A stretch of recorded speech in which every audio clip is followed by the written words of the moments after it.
欢迎来到智慧星球，智慧值得传播。祝您听书愉快。这期音频为你解读的是情商，为什么情商比智商更重要？这是一本非常有影响力的心理学通俗读物，共有350页。我会用大约20分钟的时间为你讲述书中精髓。情商比智商更重要，它可以帮助我们管理自己和他人的情绪，让我们更成功。我们先看一个生活中的真实事件。这件事发生在美国佛罗里达州的一所中学，一个高中2年级的学生拿着菜刀砍伤了自己的物理老师。原因是在一次物理测验中，老师给他的成绩是良而不是优。这个学生各科成绩都是优，他砍伤老师仅仅是因为他担心这个良会影响他考上哈佛大学。一个全优生竟然做出了这么不近人情的事情，究竟是为什么呢？用这本书作者的话来说，就是他虽然智商高，但是情商太低了。所谓智商和情商是2种不同的能力，一个属于智力层面，一个属于情感层面。智商简称 IQ， 它指的是智力的商数，和它相对应又有了情商这个词。情商简称 EQ， 也叫情绪智力，它指的是管理情绪的能力。智商是情商的基础，我们对事情的任何理解都是建立在智商基础上的，而情商的发展可以为智商的发展确立基本的方向，让智力朝着能够产生最大效益的方向发展。现在我们经常会把情商挂在嘴边，但是在上个世纪末的普通人心里并没有这个概念。那么情商这个词是怎么来的呢？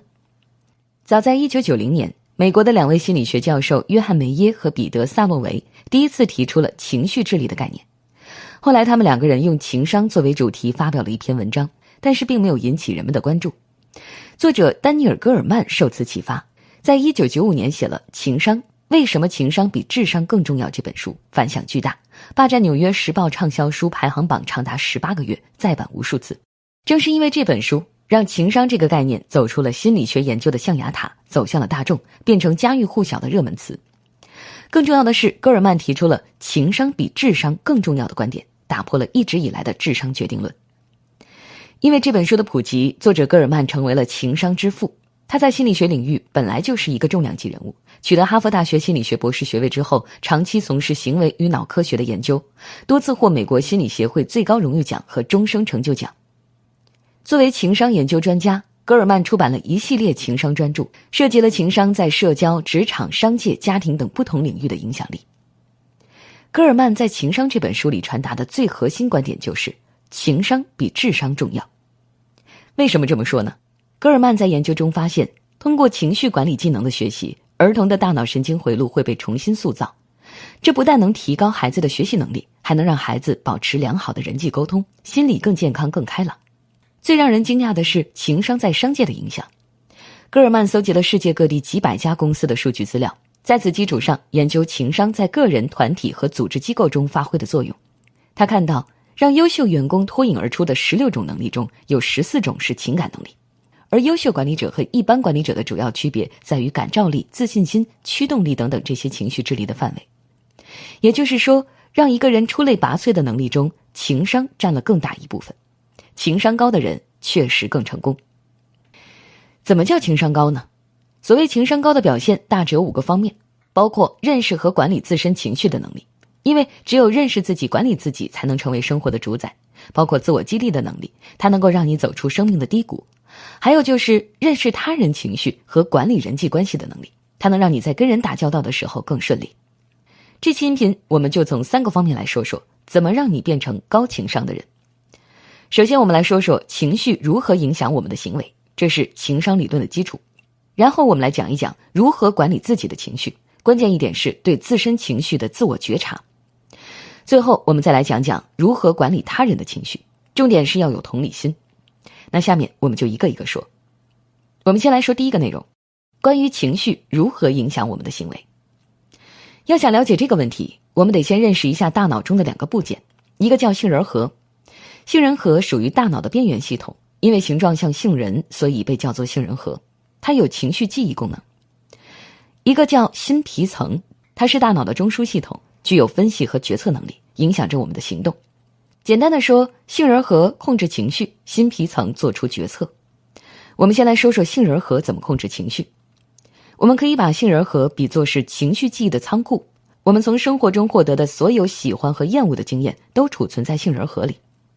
当我们接收到外部信息以后，杏仁核会把过去的情绪记忆和刚刚接受到的信息进行匹配，引发出和过去一样的情绪，这就是情绪记忆功能。在杏仁核找到了匹配的情绪之后，它就会向大脑的各个部分发出危险信号，引起一系列的身体变化。这个过程非常快，快到让你感觉不到。杏仁核的这一功能有什么好处呢？在长期的演化过程中，杏仁核进化出的这种功能，让你一遇到某一类相似的刺激，就可以按照一个反应模板来行动。它可以帮你节省反应时间。比如说，一位曾经在战争中护理过伤员的护士，当他看到孩子藏在储物柜里的纸尿裤的时候，难闻的味道就会让他想起惨不忍睹的伤员。他又出现了当年在战场上的反应，因为极度的恐惧，脸变得惨白，浑身颤抖。你看，在杏仁核的作用下，这位女士把难闻的味道跟储存在大脑中的恐怖情绪联系在一起，做出了跟当时在战场上一样的反应。她的行为是无意识的，理性决策并没有参与。要说理性决策，我们得说说新皮层。通常情况下，我们接触到的信息通过神经系统传递到新皮层，新皮层在对信息进行全面分析和评估之后，做出一个决策判断。新皮层处理之后的这个判断再传到杏仁核，引起情绪反应。可以说，杏仁核和新皮层，它们一个感性，一个理性，共同配合，相互补充，让情绪和理性保持和谐。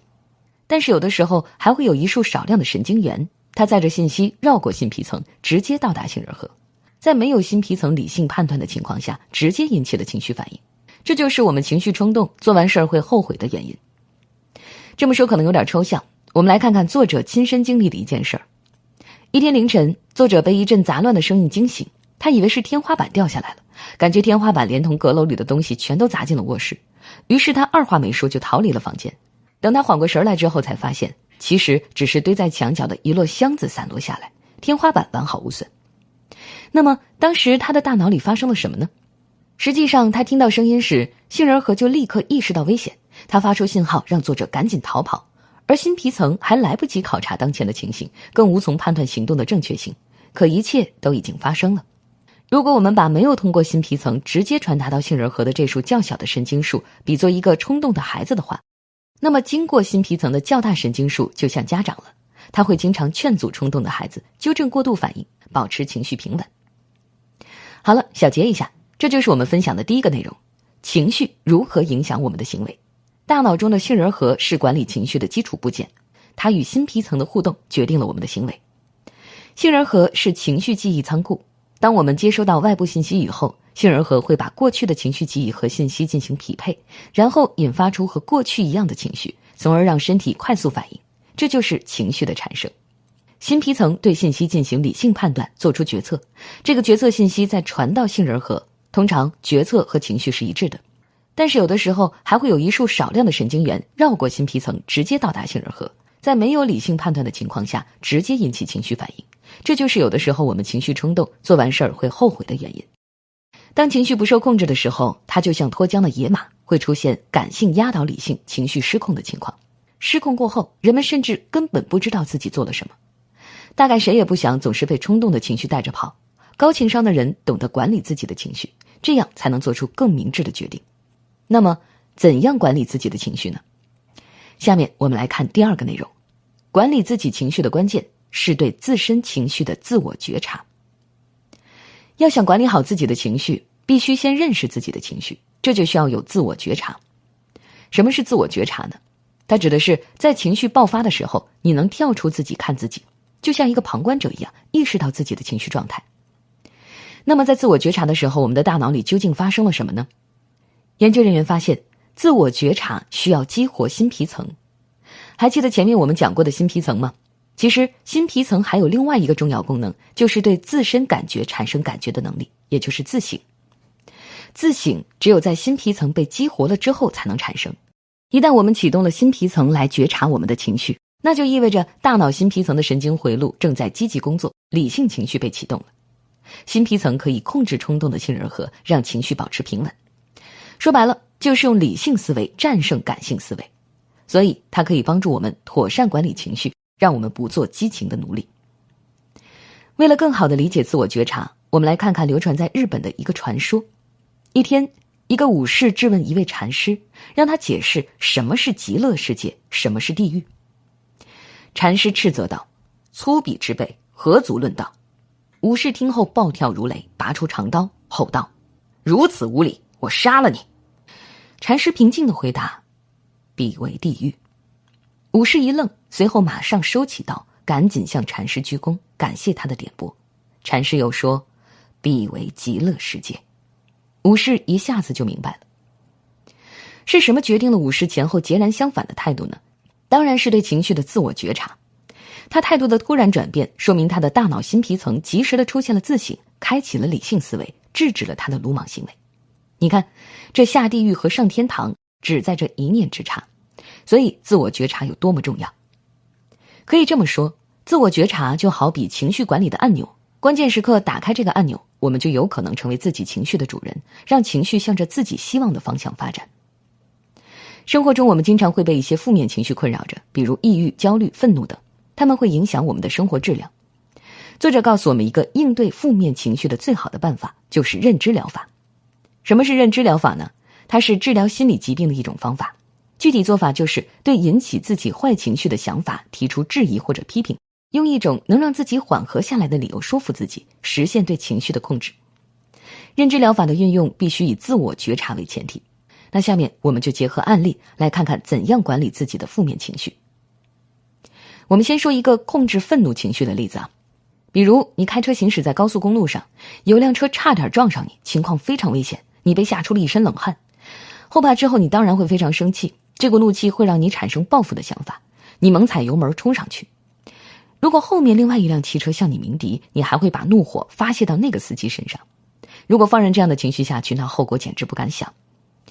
请注意，在这种关键时刻，如果你对自己的情绪能有自我觉察，比如你能想到，我现在很生气，也许我不该生气，生气开车太危险了，这就说明新皮层被激活了。然后你可以用一种质疑的态度思考问题，你可以这样想，他不可能是想故意撞我，我又不认识他，他肯定有急事儿。或者你可以这样想，在高速公路上开这么快的车，这人简直是在作死，我才不会跟他一般见识呢。这样想之后，你还会生气吗？肯定不会了。这说明你已经用理性成功地控制住了情绪。你看，有了自我觉察，就好比打开了自救按钮，我们就可以控制住负面情绪，让情绪向着有利于自己的方向发展。刚才我们说的是控制愤怒情绪，下面我们再说一个控制焦虑情绪的例子。我们暂时跳出这本书，看一个发生在我身边朋友身上的例子。张女士在开车上班的路上经常犯病，每当遇上堵车的时候，她就心慌难受，头晕出汗，手脚冰凉。一到这个时候，她就非常害怕，越害怕就越难受，最后感觉自己快要撑不住了。一遇到这种情况，她就怀疑自己得了心脏病。可是奇怪的是，每次发病之后去医院检查都没有发现什么问题。后来在心理医生的帮助下，终于找到了病因，原来是张女士的焦虑情绪在作怪。在心理医生的指导下，她坚持使用认知疗法。她是怎么做的呢？每当快要犯病的时候，张女士就知道自己的焦虑情绪要发作了，所以就在心里面反复说，我现在只是有些焦虑，我身体没有病，更不会有生命危险，不要小题大做。张女士试了这个办法，尽管开始的时候并不容易，焦虑情绪就是揪着她不放，但是她努力克制着。她发现只要反复提醒自己，慢慢的情况就有了好转。你看，负面情绪是可以战胜的，只要我们对自己的情绪有觉察，我们就可以使用认知疗法，用理性思维战胜感性思维，不让负面情绪随意泛滥，引导情绪向着积极的方向发展，我们就可以做自己情绪的主人。以上是我们讲的第二个内容，管理自己情绪的关键就是要有自我觉察。自我觉察指的是在情绪爆发的时候，能清醒地意识到自己的情绪状态，它需要激活新皮层。新皮层具有纠正过度反应、保持情绪平稳的功能，还有对自身感觉产生感觉的能力。新皮层可以控制冲动的杏仁核，让情绪保持平稳。所以，自我觉察就好比情绪管理的按钮，关键时刻打开这个按钮，我们就会引导情绪向着积极的方向发展，我们就会成为自己情绪的主人。这就是高情商的表现。刚刚我们只说了高情商的一方面表现，控制自己的情绪。那高情商的另一个表现是要管理好他人的情绪。做到这一点，你就能够获得和谐的人际关系。下面我们就来看看第三个内容，管理他人情绪的重点就是要有同理心。跟控制自己的情绪一样，管理他人情绪，首先要认识他人情绪，在此基础上才能控制他人情绪。那么认识他人情绪的重点是什么呢？就是要有同理心。我们先来看一个场景。一天早上，父亲要送女儿去幼儿园，小女孩哭着要带米老鼠一起去，说米老鼠是她的弟弟，弟弟自己在家会害怕。但是父亲知道幼儿园是不允许带自己的玩具的，怎么办呢？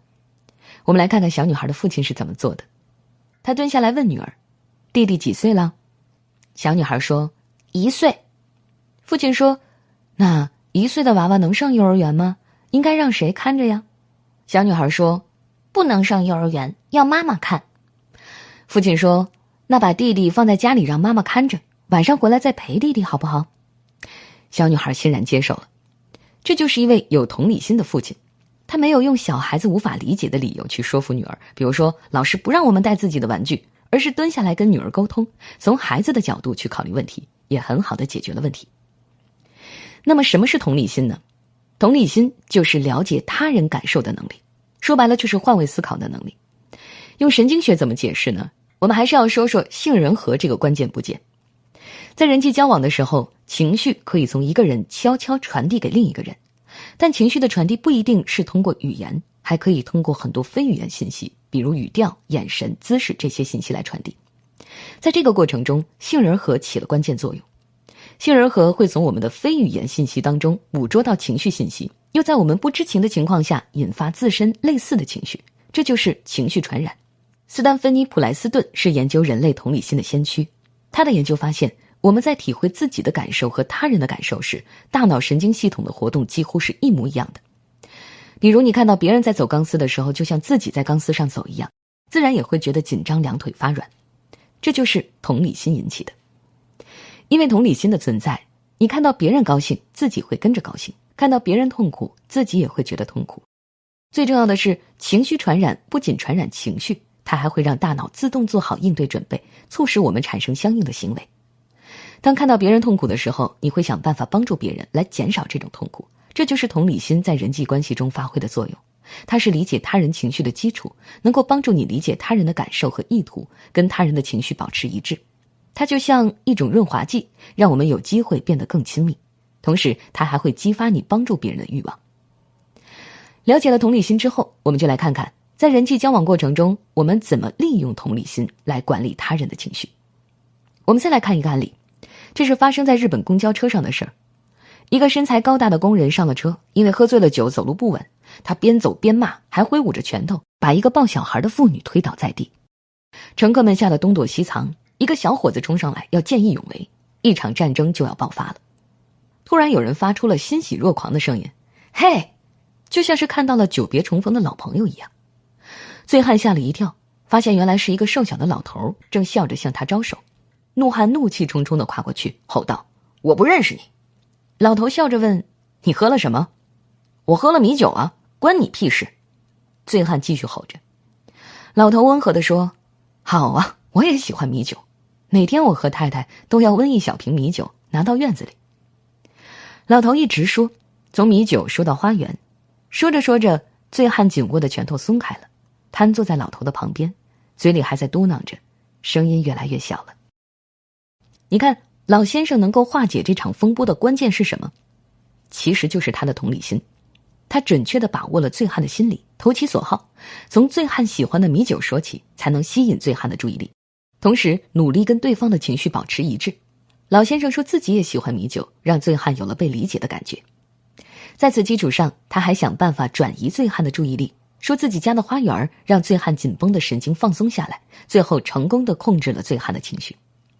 除此之外，要想管理好他人情绪，还需要很好地控制自己的情绪，这是管理他人情绪的前提。比如这位老先生面对醉汉，他不慌不忙，始终笑脸相对，才能以柔克刚。你看，同理心激发了我们帮助别人的热情，我们才会设身处地地为对方考虑，想方设法采取有效行动。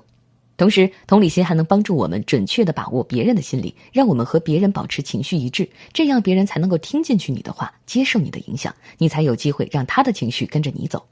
所以有了同理心，我们才能很好地管理他人的情绪。好了，这是我们讲的第3个内容，管理他人情绪的重点是要有同理心。同理心就是了解他人感受的能力。在人际交往过程中，杏仁核通过我们的语调、眼神、姿势等非语言信息接收到情绪信息，然后又在我们不知情的情况下引发自身类似的情绪。当我们感染了别人的情绪时，我们的大脑会自动做好应对这种情绪的准备，促使我们产生相应的行为，这就是同理心的产生。有了同理心，我们就能够理解他人的感受和意图，就能跟他人的情绪保持一致。在这个基础上，我们就能很好地管理他人情绪了。这就是高情商的另一方面表现。好，我们来回顾一下我们分享的3个内容。首先，我们知道了情绪如何影响我们的行为。大脑中的杏仁核是管理情绪的基础部件，它与新皮层的互动决定了我们的行为。我们还知道了自我觉察和同理心是2个关键能力。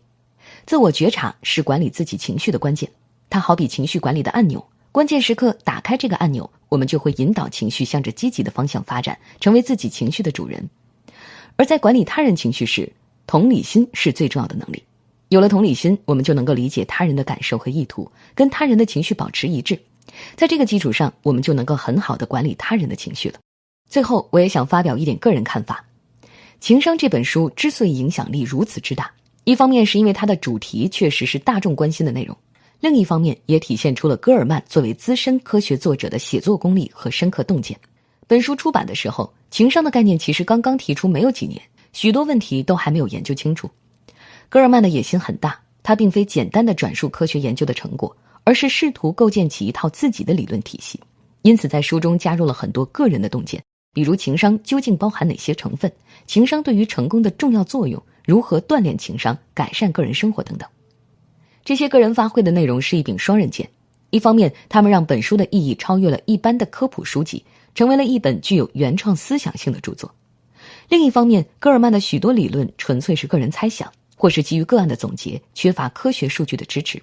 因此，许多学界的研究者对本书持有负面评价，认为它缺乏科学性。公平地讲，这些问题不能够全部归咎于戈尔曼本人。时至今日，情商这个概念在学术界依然充满争议。一些立场极端的学者甚至认为它根本没有价值，完全可以被人格或智力所取代。即使是那些承认它有价值的学者，对于它的定义也没有达成共识。此外，在测量方面，情商也不像智商那样已经开发出了比较成熟的标准化测试。在这样一个百家争鸣、问题远远多于定论的领域，戈尔曼的路数虽然不太符合传统的学术规范，但依然有它的价值所在。以上就是这期我们分享的主要内容。恭喜您又听完了一本书，感谢您对我们的支持和关注，请订阅智慧星球听书频道，点赞和分享给身边的家人和朋友，智慧值得传播，开启美好未来。谢谢您，再见。